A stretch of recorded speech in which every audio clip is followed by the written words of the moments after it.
Hey, it's your friendly neighborhood Lou, and today is Saturday. What do you guys got going on today? I will be going to Shady Acre Saloon. I'll be there behind the bar from 2 to 5 today. I think it's 5. 5 or 6, I don't know. Till I leave. It's the happiest hours with Lou every single time I work, so come out and see me. Last night, I got to see a friend, and he unloaded on me a little bit the other day. Not really unloaded, but he talked about some personal things, and he's like, I've just never even told another friend that we have in common, how I met him.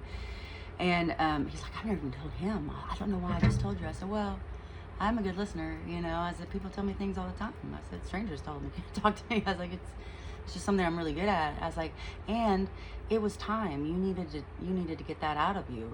You just hit that thing. He goes, I figured you've been through some shit, so I could, I felt easy telling you. I was like, well, yeah. I was like, I'm an empathetic person. I have been through some shit. I was like, but I think you might want to see a therapist. I said, I'm happy to do it. I said, but I'll charge you $100 an hour. And he goes, oh, I pay it. I'm not a therapist. I just play one on TV. But that reminded me of that incident I had with with a friend that we had a little, and she was reaching out to me because she needed a friend like that, and I was triggered, and I could not be a friend like that to her in that time. And she and I took an understanding with each other of like, hey, I'm gonna preface this with you. I'm going to ask you if you're somewhere that you can hear this before I tell you.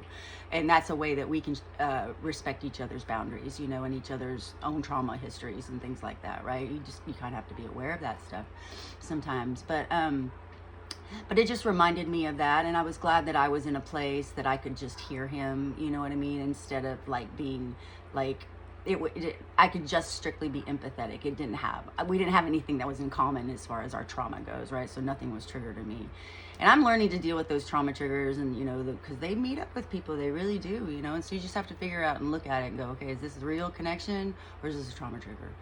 Luckily my other friend and I I think it's a very real connection. I love that girl so much.